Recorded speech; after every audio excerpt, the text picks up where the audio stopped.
My dad always reminds me. So my question is on, the first question is on people, right?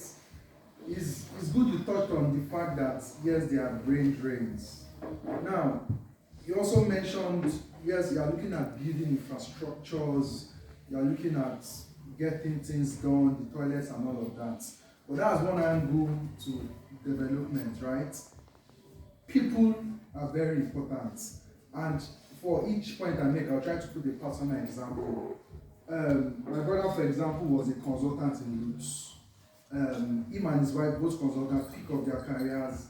They resigned at age 40, 41, took their bags and came to the UK to start working, right? Now, when you get all of these infrastructures, what are your plans to ensure we have the right people? Do you understand?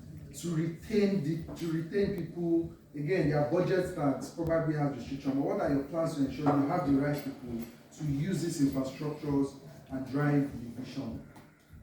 Then my second question is on digitalization, right? My mom was a nurse in FMC, Abeokuta, for 35 years. And I remember when we used to go there then from Unilag to see her, or when we go for treatments. Again, even at that age, I knew that things were not being done properly. Do you understand? Paper system, you go to get an appointment, let's go and get your file. You're spending hours looking for files. Sometimes your files are even missing, right? But the last time I went, so anytime I go home every year, I try to do all this because of NHS issues. I just try to do different type of checkups. So I had the privilege of going to different departments to do checkups, right? But what I observed is the current management has digitalized a lot of things. I was seeing laptops in each room. I was seeing, oh, we no longer collect cash. This is you have to buy a card and all of that. I don't know what the situation in FMC Abeokuta is. But what are your plans to digitalize the hospital to make things easier for people? Then the third point was, again, I'm not sure what institutions we are trying to build relationships with, but more of a recommendation that we should probably be looking at institutions like maybe the Sovereign Wealth Fund to attract, large NSIA, to attract people. Because I know, for example, in Lutz, when Buhari was in power, in all the geopolitical zones, for example, I know they launched like a cancer center there. In Kano, they launched another center there. And what that did was it attracted a lot of people. It started attracting people to the hospital, right? Can we also think about attracting investments like that to attract people to the hospital? I think those are my three. Thank you. So you're going to help me. The first one was about people. And that's like I said, that's the biggest for me. And the people in two forms, our staff and the patient. And so while I also downplay infrastructure a lot, and the emphasis on ensuring that we have a workplace and an environment where people can comfortably come every day or happy to resume as a priority. And that's why I mentioned the new infrastructure we're doing with our A&E, with our GOP and stuff like that. Because first, you wake up in the morning here in England, you're going to go and resume in any of the NHS hospitals. You want to be in a place where you are comfortable. People will resign to leave a job because they're not happy. I mentioned that that's people go Japan.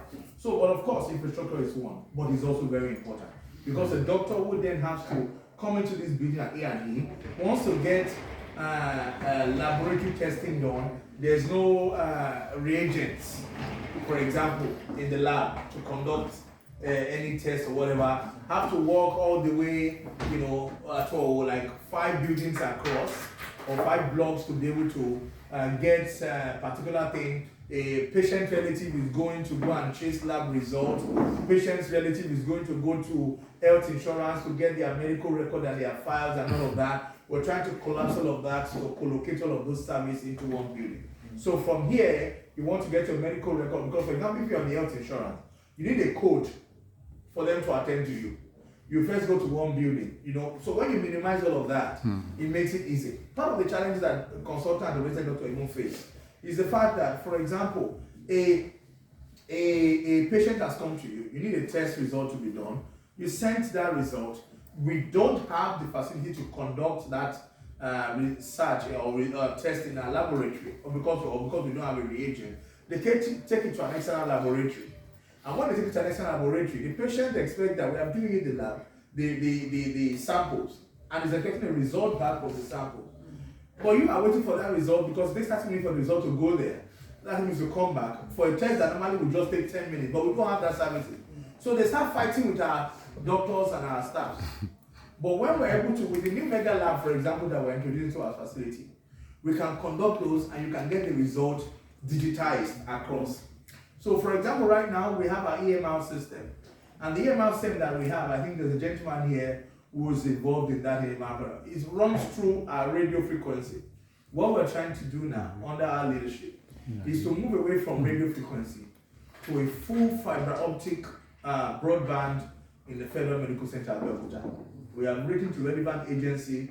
We have done some lobbying when I became chairman, and we've made applications, and by the grace of God, I've been assured that we're going to be captured in the new fiber optic expansion in Ogun State, and it will bring fiber optic internet into Federal Medical Center Abeokuta.